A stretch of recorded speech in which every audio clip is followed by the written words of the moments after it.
You're listening to the Podcast Detroit Network. Visit www.podcastdetroit.com for more information. Welcome to the Make Meaning Podcast.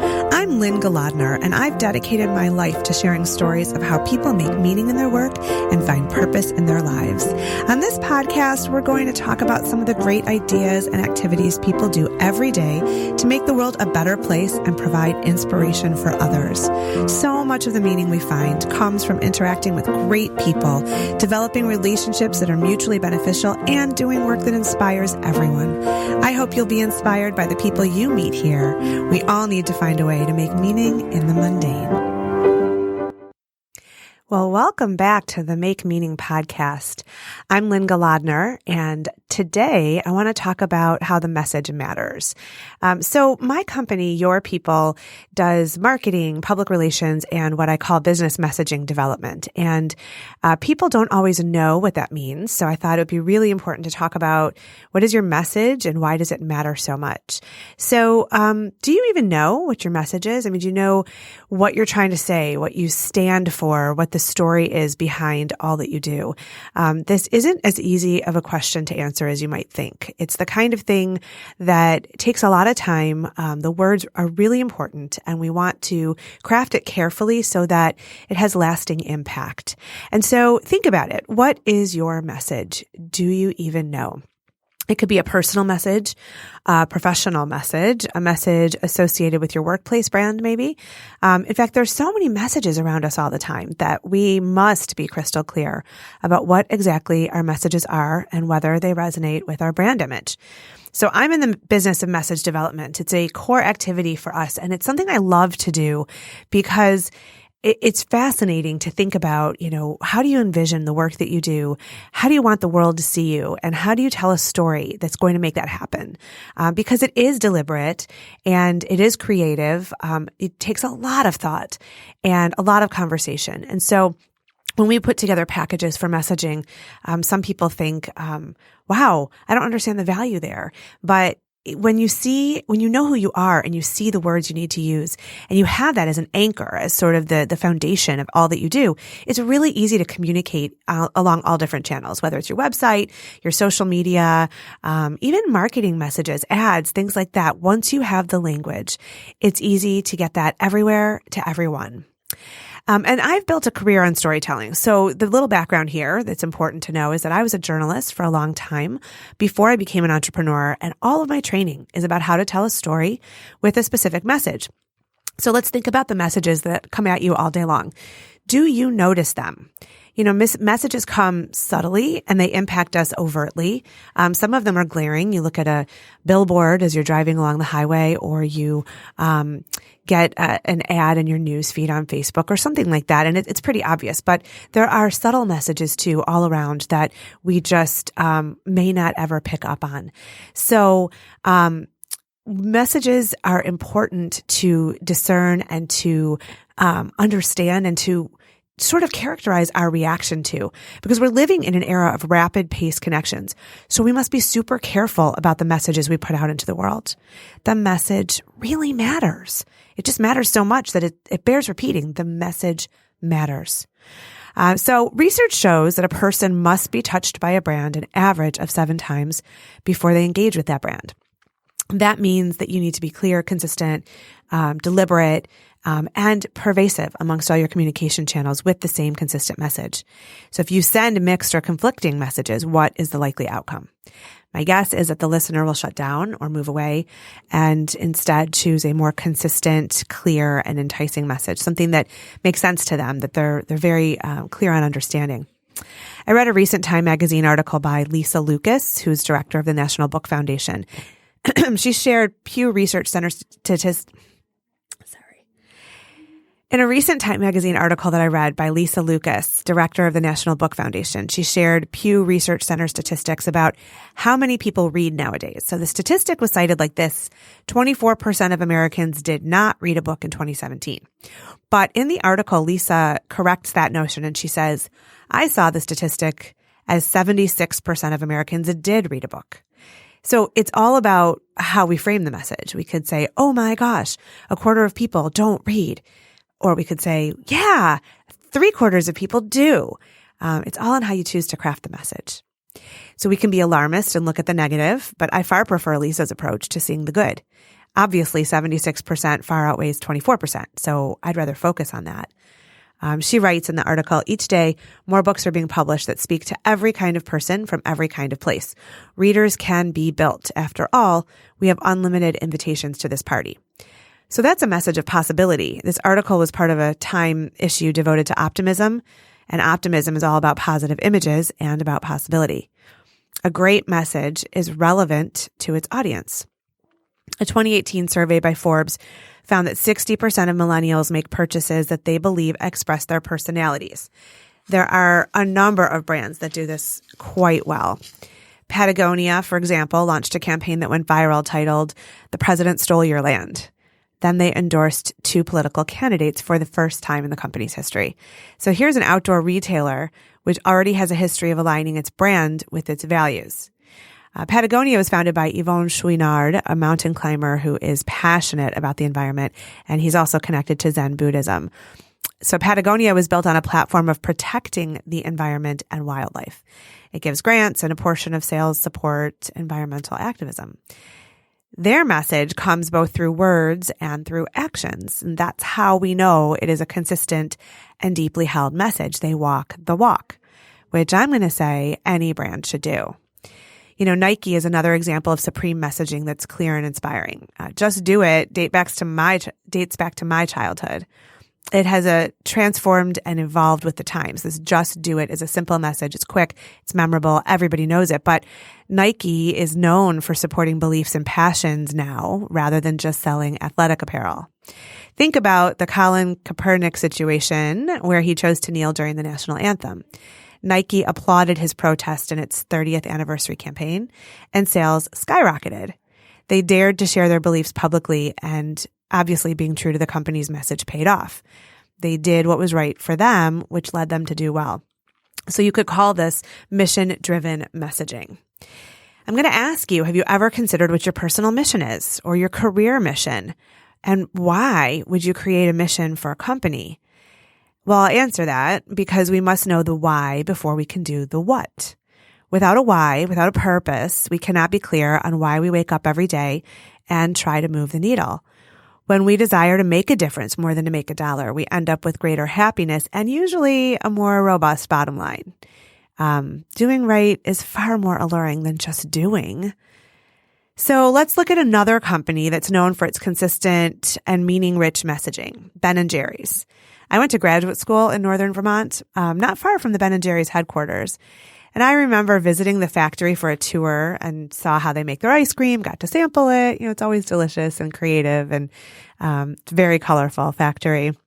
And if you think about it, ice cream is an absolute commodity. Walk the freezer aisle of any grocery store. You have plenty of delectable options, most for a lot lower price than Ben & Jerry's. But why does this business continue to prosper if that's the case? They have small little cartons. They're very expensive. You can get the store brand for really cheap and probably 3 times the size. This business, I think, prospers because of its creativity. Obviously, look at the names and flavors and packaging designs, which I find truly inspiring. But I also think that Ben & Jerry's succeeds because of its messaging.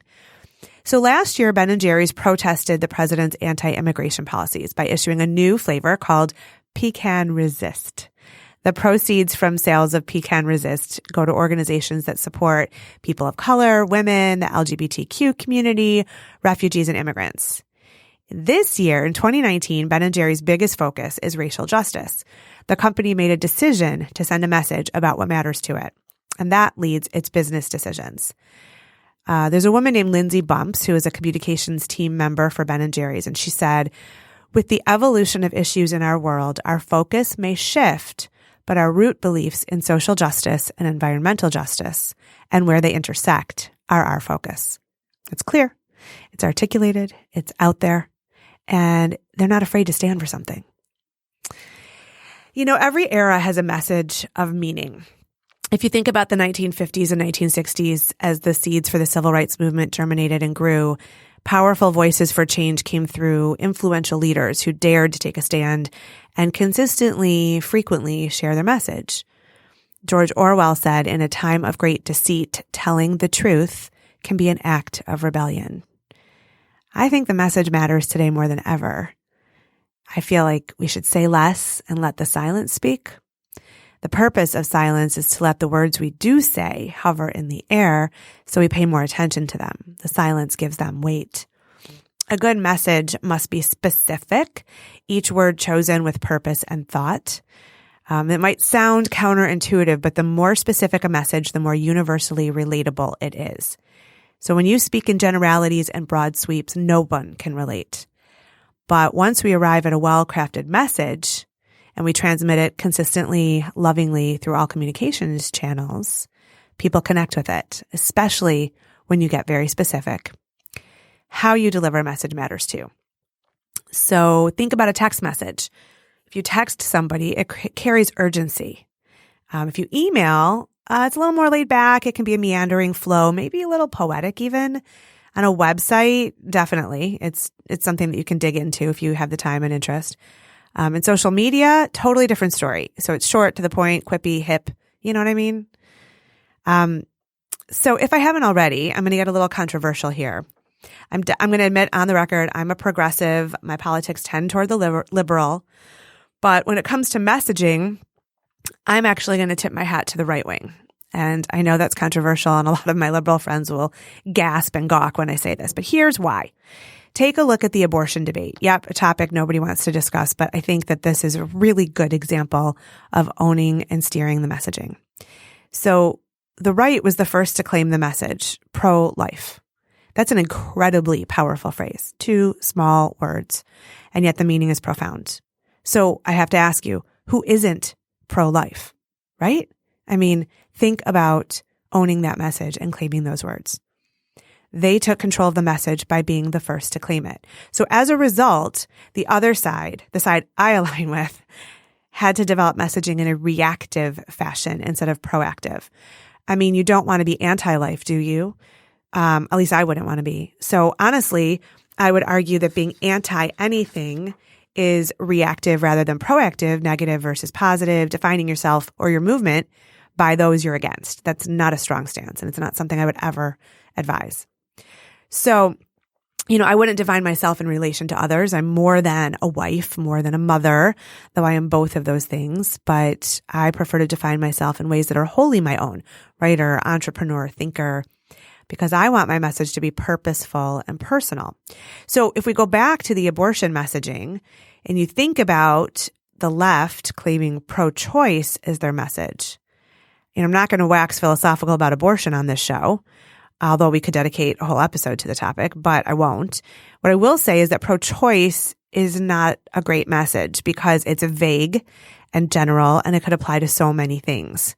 I mean, couldn't we argue that we're all in favor of having choices? Yes. It doesn't specifically speak to abortion. I mean, neither does pro-life. I'll just admit that. And we're not going to argue the finer points of either side's messaging. But if you get down to it, both sides have weak messaging, but the weaker of the two is the left because it's in reaction to the initial messaging, plain and simple. So what I'm saying is you want to be first to the conversation if you want to define the message.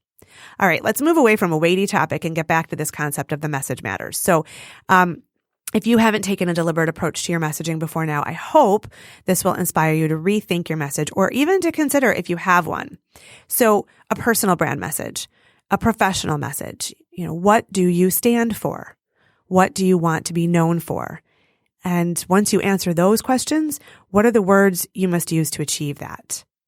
There is an easy path toward developing your message. We work with clients for months to determine the few simple words they need to stake their claim and become known. It's a priceless endeavor. I'm sure we don't charge enough for it. I'm sure everybody thinks it costs too much. But what is your message worth?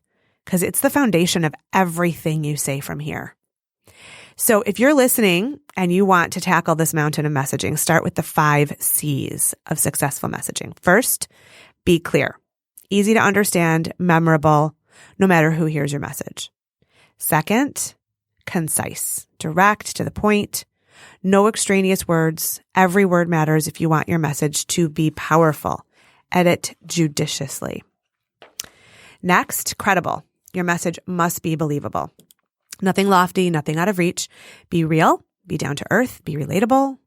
Prove that you mean what you say so it is easy for your audience to believe you. Compelling, catch attention, inspire your audience to take action. And the fifth C is consistent. I've already said it so many times on this episode, but a message must be repeated often through a variety of communication channels for it to make its true and lasting impact. I came across a global study by Facebook Messenger from 2017 that showed how the art of conversation evolved. It says messaging is more important than ever today. 80% of adults between the ages of 19 and 64 and 91% of teens send messages every day as a primary way of staying connected to others. The study referred to messaging as text messages, but I'm choosing to think of these stats in the realm of general communication. The message matters, no matter the vehicle of distribution. Of course, text messaging is pervasive. Did you know it's been 26 years since the first text message was sent? I came across research that was a real no-brainer, and it just underscored what I already know and do, that genuine conversations are the best conversations. For a conversation to be great, research shows people have to be genuine, thought-provoking, and entertaining. No pressure. But think of these attributes when developing a brand message, whether it's a personal brand or a company or organization. Be authentic, mean what you say, make people think, make them laugh, maybe make them cry. That's what makes a good message. So no wonder it takes time and thought. A brand message is any verbal expression that communicates your brand's promise to your audience. It is the first step toward building a relationship, and business is all relationships. We have so many choices, you guys. We can see through fake messages and posers. We can turn them off. We can unfollow. We can block them because we have so many options.